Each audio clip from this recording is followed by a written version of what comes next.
Criminal justice, healing, education. Time to awaken the community.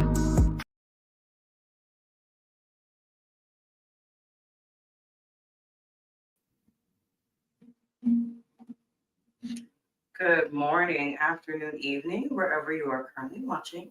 You guys should know me by now, but if you don't know me by now, my name is Holly Cisa. I am the lovely founder / host of this amazing program called Morning Mimosas, where although we value all humans, we specifically value justice, healing, and education for the Black and minority communities. You guys ask why? I mean, look at me. I'm a Black and minority woman, so I can talk about what I know.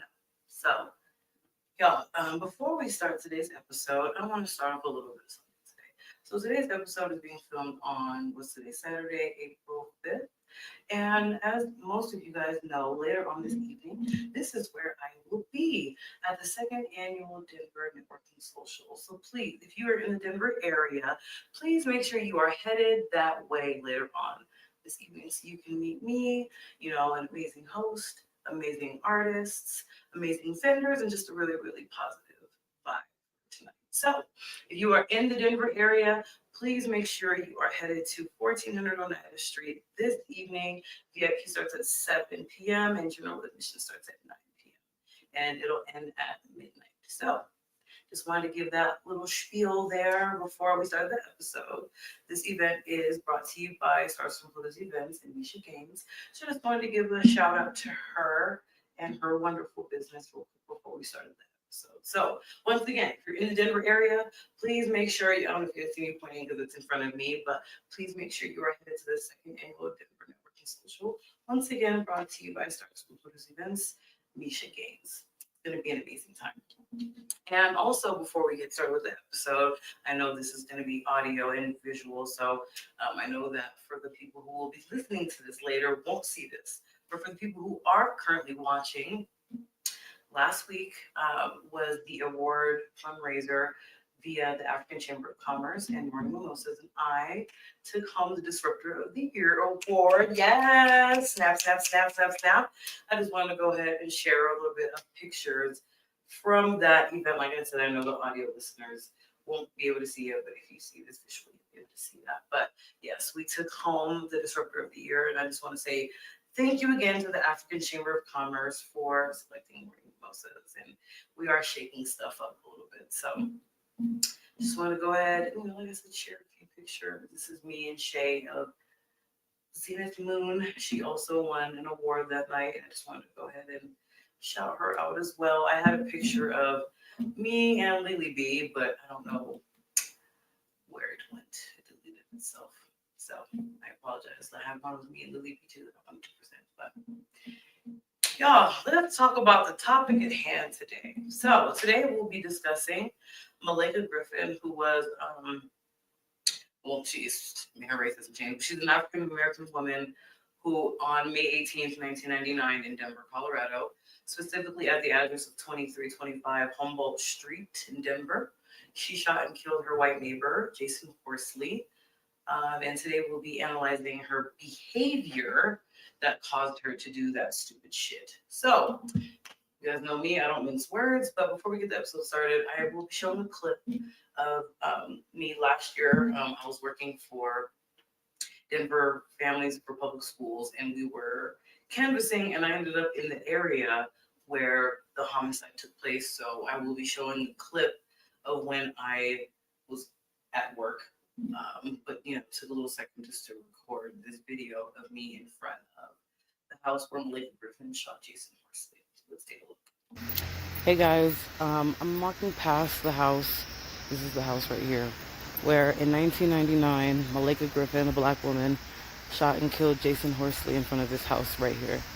It's absolutely insane that I'm walking in front of the house, guys. Like, this is the house where she shot him. Actually, she shot him right here, like in the front. His car was parked right here, and she shot him because she was a crazy ass bitch. Yeah, so that was me last summer. I took a picture in front of the house. That was July of last year. So, and as you guys noticed, I called her a crazy bitch because she had no right to kill her neighbor. So, a little bit of synopsis of the crazy woman that we will be speaking of today. This is Malaika Griffin. She is currently incarcerated. Let's see, hold on, I want to make sure I have the right picture. She's currently incarcerated here at this the Denver Women's Correctional Prison that's over there by Smith Road in Havana. For those of you that are familiar with the Denver area, that's where she is currently serving her life without parole sentence that she rightfully deserves. You guys know me, I'm not going to mince words. When it comes to crime, I don't care what your race is. If you do something wrong, you're wrong. And she was 100% wrong. So Malika Griffin was born on, she did this homicide a week after her birthday, by the way. She was born on May 11th, 1971. She graduated from Jackson State University in the 90s. And after that, she became like she was just real travel. She didn't really have like a permanent home until she moved here to Denver. And then also around that time, Jason Horsley moved to Denver from Sheridan, Wyoming, with his girlfriend, Deborah Lozelle. And I'm really hoping that Miss Lozelle is doing better after what she went through with Malika. She was a crazy bitch. They moved to Denver because they wanted to be in a city that was a lot more cultured, basically. You know, they wanted to be in a more diverse city. So they moved from Wyoming to Denver, and they ended up moving next door to the 2325 Humboldt Street address. And neighbors have issues, guys. Like, this is not nothing new. Sometimes neighbors have disputes. But with Malaika Griffin, her issues were just a little bit over the top. She complained about Jason and Deborah's dogs barking. She complained about, you know, Jason having like, his tools because, he was a tradesman. Like, him and Deborah did is that they bought houses, they fixed them up and then they sold them. Like that was what they were doing here. So, um, they got into disagreements about little things like that. But we're going to speak specifically on Malika's the way that she behaved, when she was arguing with, Jason and Deborah about like the dogs and, just little things that she should never shot him for. First and foremost, guys, we have to live amongst our neighbors. So we have to find a way to have some kind of peace. So if you're not able to have peace with your neighbor, just leave them alone. Don't talk to them. You know what I'm saying? Like the things that she fought with Jason over was absolutely ridiculous in my opinion. Tools being on a sidewalk. Okay, well, like, you could have got the fuck over that. It was just like her behavior was just very, very disgusting. But it goes a lot deeper than that. So for months, in the late '90s, they had their disputes up until the date of which was May 18th, 1999. Um, Jason Horsley, it was nighttime, was putting his tools away. And, Malika, with her rude self, came outside and complained to him about having the tools outside of her home that she was renting a room in. So she complained to him, and, they went back and forth. Deborah, I believe, came outside to, exchange a few words too. And then Deborah went back inside. Jason kept putting his tools in the truck. And, as Malika, kept arguing, she went back inside. And, they thought that the situation was over. No, baby, it was not. Malaika Griffin went back inside the 2325 Humboldt Street address. She retrieved a 9mm handgun. She went back to where Jason was putting his tools in the truck, and she unfortunately shot him in the back. Jason died 30 minutes later. Malaika, she fled. She fled to like one of her friend's house. I think her name was like Thomas or something. Initially, and then she fled out of state after that. She was spotted in a few different places, Iowa, California, etc. So she was on the run for about 6 years until she was finally caught in how do you pronounce that city in California? El Cajon, California. where she was working as a pharmacist under a different name, Lake. Like her name wasn't Malika. Stupid. But she was eventually caught in the year 2005, thank God, and she was convicted in 2006. And she was sentenced to life without parole for the homicide of Jason Horsley. Now, let's talk about the behavior. Okay.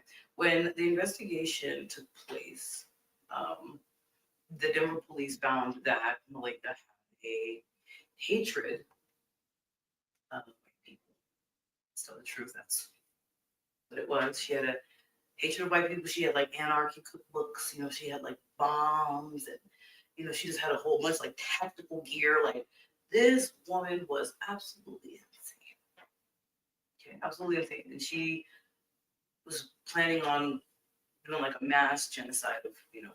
She just, for some reason, she had this hatred, and I just,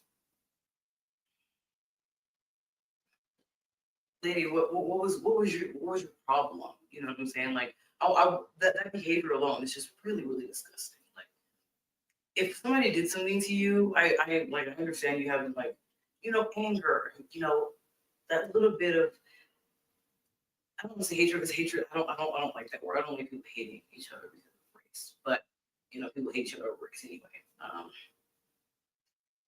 But I just wish she needed mental health help. But let's go deep into that. She needed mental health help because from doing research on this case, I've watched Snapped, I watched Deadly Women. I've read news articles and stuff like that. There was never a time where somebody presented anything racist towards Malaika Griffin. So her hatred is, was very confused. I don't know if that hatred is still in her because now she's about to be 54. So I don't know if that hatred is still in her, but she definitely had a plan and she definitely knew how she was going to execute it. And unfortunately, Jason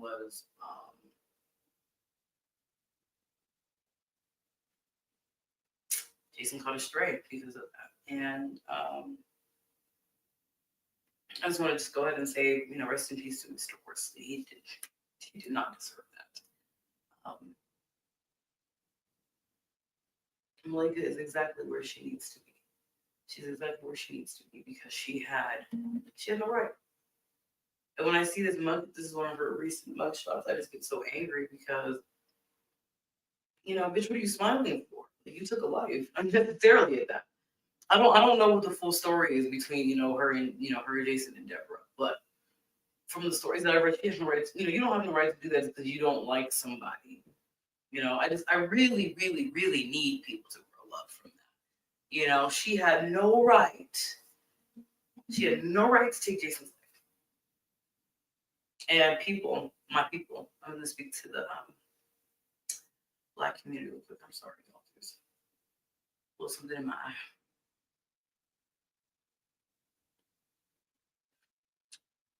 There needs to be a time where we need to know what battles to fight and what battles not to fight. This was not a battle that she should have fought. Her behavior was disgusting. And I really hope that my community doesn't defend the nonsense that she did because she didn't. She shouldn't have did this. She had no right to take Jason's life. He was a young man just trying to live in Denver. And she was a young woman just trying to live in Denver. I don't understand why the conflict just had to be like that. I have other questions too, like the landlords. Like, why wouldn't the landlords notified about this like beef that was going on between these neighbors? Like, there's just so many questions on why other things didn't happen. Before she took Jason's life.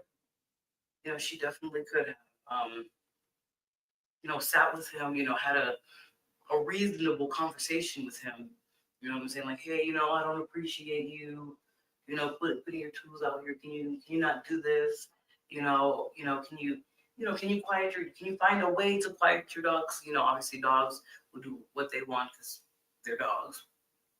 But she just didn't handle the situation.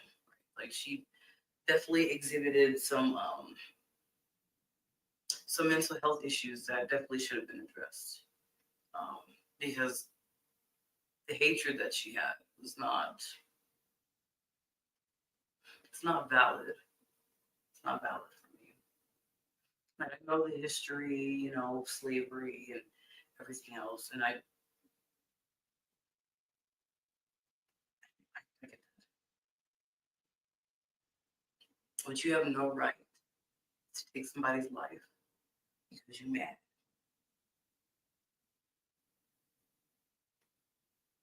You have no right. She had no right. That's why she's sitting pretty at the Denver Women's Correctional Facility. Once again, Smith Road in Havana in Denver, Colorado. That's where she's being housed, and she'll be housed there until the day she takes her last breath, which I hope is soon. Oh, I'm sorry. I'm so sorry. Oh, sorry. But you guys know me. I don't care what your race is. I don't like. I don't like we don't do that. There's other ways to solve your problems other than to take somebody's life because you're fucking angry. Oh, you take somebody's life because the dogs are barking. Really? Oh, because the tools on the sidewalk. I'm like, really? At the time this happened, you was 28 years old. You definitely could have talked to that young man and that young woman and had a civil conversation. There was no reason for you to escalate the way that you did. That's where you're exactly.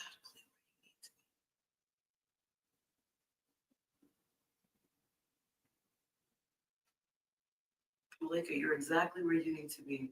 And I hope in the almost 29, over 20, almost 26 years since you committed this homicide, hope you've gotten some help in there or something. Because been technically sitting in jail for 20 years because you were on the run for 6 of those years. So you've been sitting there 20 years almost. So these last 20 years, you've gotten that shit together because I don't know. In my opinion, I don't think murderers and rapists can be rehabilitated. There's like that demon that they have. It's disgusting, honestly.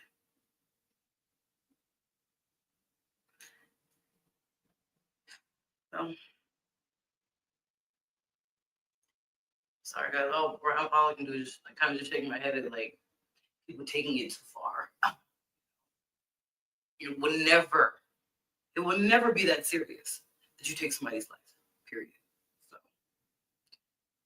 all right, guys. First and foremost, I want to say rest in peace to Jason Horsley.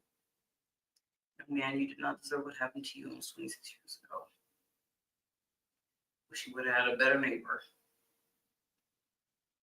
And to Miss Deborah Lozelle, I know it's been almost 26 years, but I really hope that you've had a good healing journey losing your partner like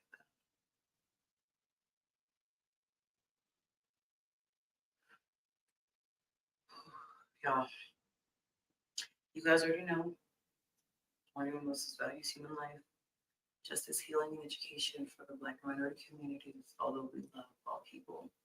We will see you guys next time.